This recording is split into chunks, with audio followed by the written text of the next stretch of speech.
Amados irmãos e amigos, graça e paz. Aqui estamos para dar continuidade à nossa discussão sobre a lei, sobre a graça.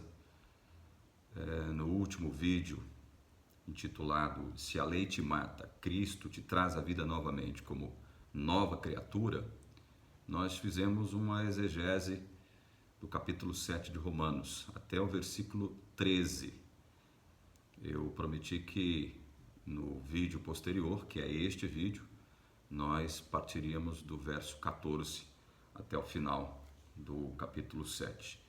É óbvio que a gente vai até um pouquinho mais depois do capítulo 7 para que a gente possa fechar um entendimento com relação a este papel da lei que primeiramente se nos chega como um papel negativo. A lei te mata, como diz Paulo, né? Antes sem a lei eu vivia, mas quando o preceito chega, eu morro, né? Ele me condena e eu morro. Então esse primeiro papel da lei parece ser muito negativo, e é mesmo, porque a lei te condena e te mata. O salário do pecado é a morte. Pecado é o quê? Transgressão da lei. O salário da transgressão da lei é a morte. A lei te mata, portanto, ela te condena. Então o que é necessário fazer para que a gente não morra eternamente? É necessário Cristo vir ao nosso socorro com a sua graça misericordiosa, nos justificar, nos trazer a vida de novo. E aí como novas criaturas, não é? Novo homem, nova mulher em Cristo, certo? Vamos sem mais delongas para o capítulo 7. Enquanto você abre a sua Bíblia aí no capítulo 7 de Romanos, eu convido você mais uma vez a acessar o site adventismo.com.br. No site adventismo.com.br você vai ficar sabendo de tudo aquilo que a Igreja Adventista não quer que você saiba a respeito da sua história, a respeito da sua teologia, a respeito da doutrina do juízo investigativo, né, que é antibíblica, antigraça, antievangélica, anticristo. Né? Essa doutrina é tudo isso. Né? Se você acessar o site, você vai conhecer os erros da profetisa adventista Ellen White. Você vai saber que ela plagiou muita coisa de outros escritores cristãos, ou seja, ela escreveu coisas que outros escritores cristãos haviam escrito antes, né? Publicado antes, como se ela tivesse escrito. Ela tomou posse dos escritos de outros escritores cristãos como se estes textos pertencessem a ela mesma, certo?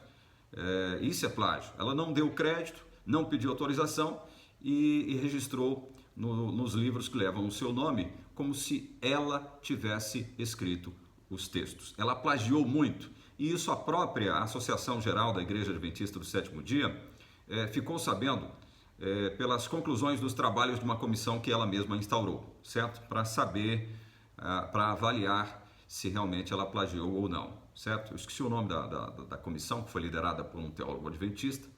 Né? No final dos trabalhos, chegou-se à conclusão de que realmente Ellen White plagiou, e plagiou muito. Tanto é verdade que na década de 80, um ex-pastor adventista, Walter Ray, ele publicou um livro que foi capa da revista Time, se não me engano, The White Lie, a mentira branca, né? E é onde ele trata dos plágios de Ellen White, certo? No site adventismo.com.br você vai ficar sabendo de tudo isso, conteúdos exclusivos e mais, hein? Você vai conhecer o controverso testamento que Ellen White deixou. É um negócio interessantíssimo, né? Que vai na contramão de tudo aquilo que ela disse, que ela escreveu, que ela afirmou em vida, certo? Então conheça tudo isso e muito mais a respeito da Igreja Adventista do Sétimo Dia, acessando o site adventismo.com.br. Esse site foi criado pelo teólogo e pastor Márcio Redondo. É um colega nosso, é um amigo nosso, é uma pessoa que acompanha nosso trabalho aqui na TV Caminho Livre. Estamos nessa parceria aí com o pastor e teólogo Márcio Redondo, tá certo? adventismo.com.br. Saiba tudo aquilo que a Igreja Adventista não quer que você saiba. Romanos 7, abriu aí? Vamos começar a partir do verso 14. Romanos capítulo 7, a partir do verso 14. Vamos lá. Porque bem sabemos que a lei é espiritual. A lei é espiritual. Veja, o que significa isto? Paulo afirmar que a lei é espiritual. O nomos, que é a palavra grega para lei, é espiritual. O que significa isso? Não significa outra coisa senão afirmar que a lei procede de Deus e, como procede de Deus, ela expressa o caráter santo de Deus. Deus é santo. Obviamente, a sua lei é santa. Então, a lei expressa o santo caráter do nosso Deus, que é santo. Nosso Deus é espírito. E a lei é espiritual, ela procede de Deus. Ela vem de Deus. A lei não poderia ser outra coisa a não ser espiritual. E eu disse no meu último vídeo algo que choca muita gente.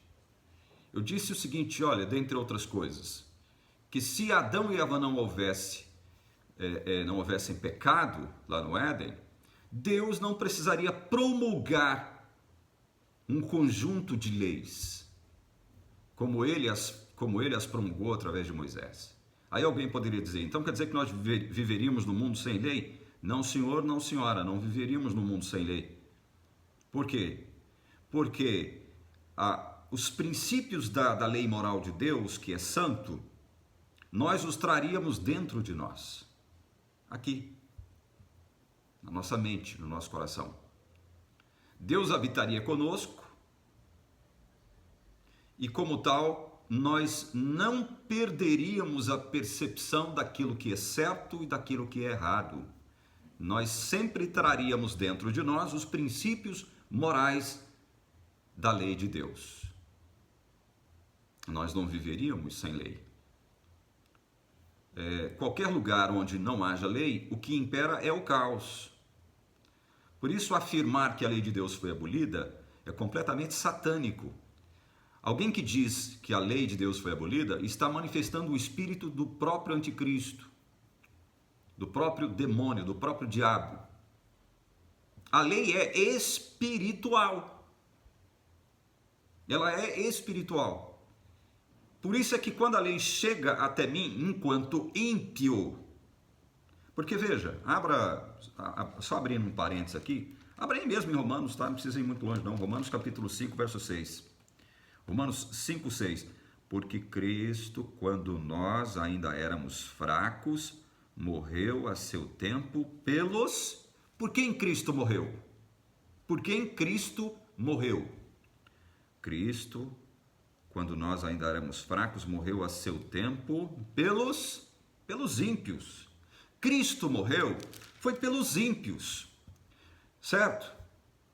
Cristo morreu pelos ímpios. Cristo não morreu por justos, porque não havia justos sobre a face da terra. Só havia ímpios sobre a face da terra. Quando nós chegamos a esse mundo como vontade do nosso pai e da nossa mãe, ou seja, quando nós chegamos a esse mundo como através de um nascimento natural, nós chegamos na condição de ímpios, todos nós. E é por estes ímpios que Cristo morre.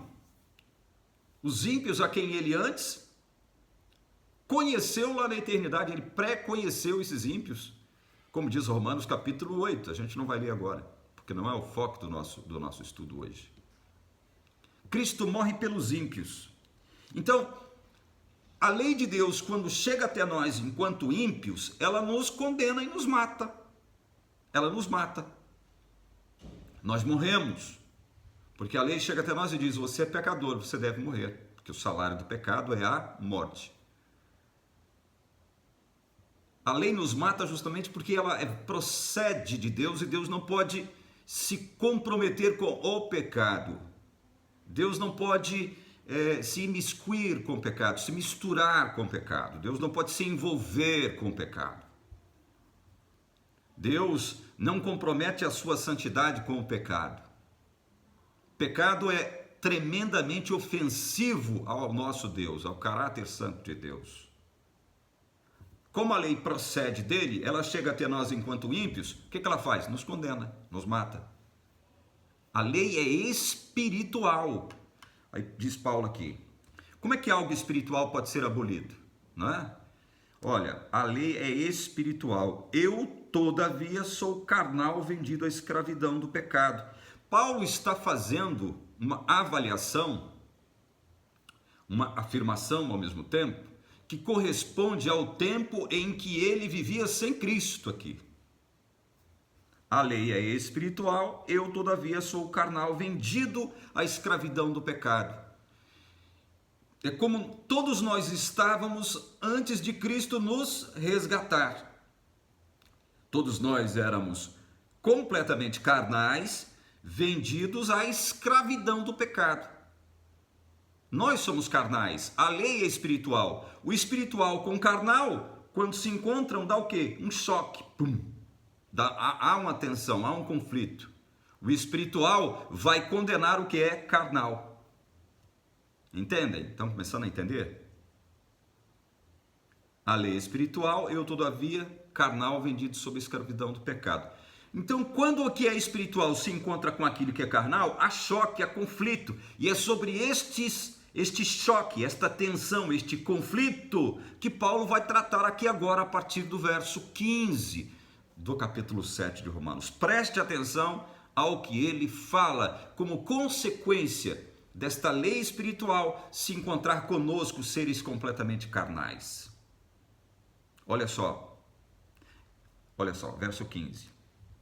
Porque nem mesmo compreendo o meu próprio modo de agir, pois não faço o que prefiro e sim o que detesto.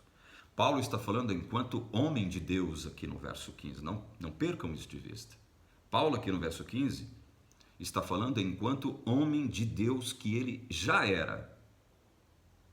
A lei de Deus só pode chegar até nós e nos matar e nos condenar quando nós somos encontrados pelo próprio Deus, que através do Espírito Santo nos convence do nosso pecado, ou seja, da nossa transgressão da lei de Deus. Então, quando Deus nos encontra e através do Espírito Santo nos convence, primeiro do nosso pecado, da sua própria justiça, a justiça de Deus, e do juízo vindouro sobre todos estes, aí o que acontece? Eu morro, a lei tem um encontro comigo, eu tenho um encontro com a lei veio até mim e me mostrou a minha real condição, mas é Deus me trazendo para ele, eu morro. O Paulo carnal morre e dá lugar a um Paulo espiritual.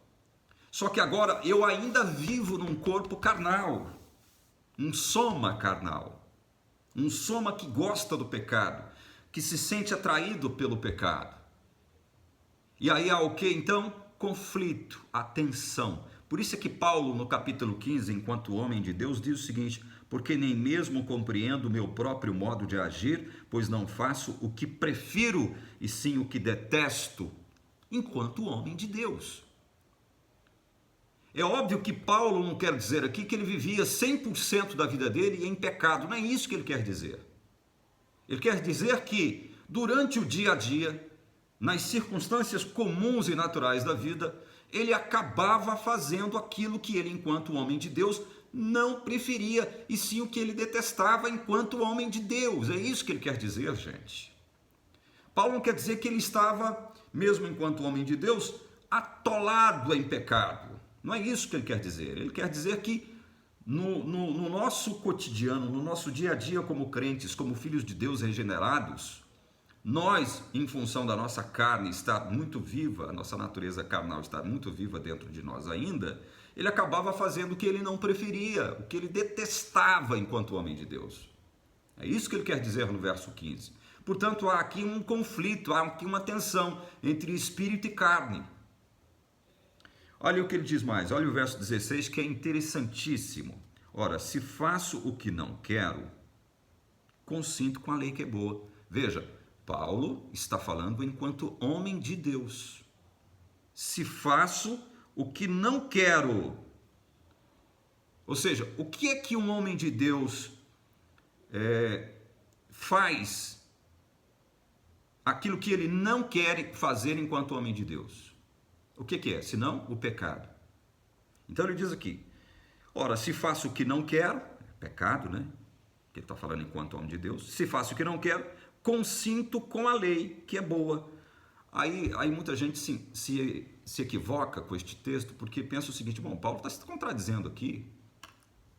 Como ele, enquanto homem de Deus, fazia o que não queria, ele estava consentindo com a lei? Quer dizer, então, que o pecado, ele está em consonância com os objetivos da lei? Não, não é isso. Quando Paulo diz, olha, se faço o que não quero, consinto com a lei que é boa, Paulo está querendo dizer o seguinte, olha, quando eu cometo um pecado, enquanto homem de Deus cometo um deslize, cometo um pecado, cometo uma transgressão, estou consentindo com a lei em que sentido? No sentido de que a lei vem condenar esta ação pecaminosa. Ela condena a ação pecaminosa. Paulo, quando fazia o que não queria, a lei estava presente na sua vida, e porque a lei estava presente na sua vida através da operação do Espírito Santo, né, a sua ação, veja bem, a sua ação era imediatamente condenada. Então, qual é o papel da lei, senão o quê? Condenar. Ele mesmo diz isso aqui nos versículos anteriores ao versículo 14. Olha aqui, o que ele diz aqui? Verso 11, porque o pecado, prevalecendo-se do mandamento, pelo mesmo mandamento me enganou e me matou. Então, o mandamento, ou seja, a lei de Deus, ela faz o quê? Condenar agora as ações pecaminosas. Ela condena as ações pecaminosas. Ela não deixou de condenar as ações, ela deixou de condenar o Filho de Deus. Ela não tem poder mais para me condenar. Ela condena as minhas ações. Então, quando eu, enquanto filho de Deus, faço o que eu não quero, ou seja, cometo um pecado, a lei condena as minhas ações. Neste sentido, eu estou consentindo com a lei, que é boa. Ele afirma de novo que a lei é boa. Mas por que ela é boa? Porque ela condena as minhas ações pecaminosas, ou seja, ela está cumprindo o papel para o qual ela passou a existir, para o qual ela foi publicada por Deus, ou seja, condenar o quê? Pecados. Entendem? É nesse sentido que ele, quando fazia o que não queria, ou seja, cometia um pecado, ele consentia com a lei, com o papel da lei. Entendem? Aí ele vai dizer no verso 17 o seguinte, neste caso, que caso? Quando ele pecava enquanto homem de Deus. Neste caso, quem faz isto, ou seja, o pecado, já não sou eu, mas o pecado que habita em mim. Olha só como isso aqui é interessante. E eu costumo dizer o seguinte, sempre que eu passo por esse texto aqui, porque eu já analisei esse texto diversas vezes aqui na TV Caminho Livre, sempre que eu passo por ele, eu me lembro dos pastores das denominações, os pastores que são empregados das denominações às quais eles pertencem. Os pastores não têm liberdade para poder pregar isso aqui, gente. Porque isto aqui, veja bem, isto aqui pode dar pretexto para que os crentes saiam por aí pecando à vontade e dando uma desculpinha barata. Não, Paulo falou que quando ele fazia o que ele não queria, já não era ele, mas o pecado que habita nele. Ou seja, então, quando eu faço o que eu não quero, é o pecado que habita em mim que está fazendo, e não eu, enquanto filho de Deus. Então, olha, não posso fazer nada. Veja, Paulo não está dando um pretexto aqui para que nós saiamos por aí pecando, fazendo o que é errado. Não é isso que Paulo está querendo fazer. Paulo está radiografando a realidade de todo crente. E como os pastores, eles têm medo de interpretarem mal tudo isso aqui, eles têm medo, eles não têm coragem de explicitar este texto da forma como ele tem que ser explicitado. Então, porque eles correm um sério risco, eles correm e correrão um sério risco de, ao fazerem uma exegese deste texto, estarem oferecendo um pretexto para que as suas respectivas comunidades saiam por aí pecando, Porque eles poderão dizer o seguinte: olha, eu já encontro filho de Deus, não foi eu que pequei, não, foi o pecado, foi o pecado que habita em mim. E aí, abrindo um parênteses aqui, eu conheço um irmão, muito inteligente, por sinal. Eu conheci ele dentro da igreja adventista, e eu não vou falar o nome dele, lógico, claro,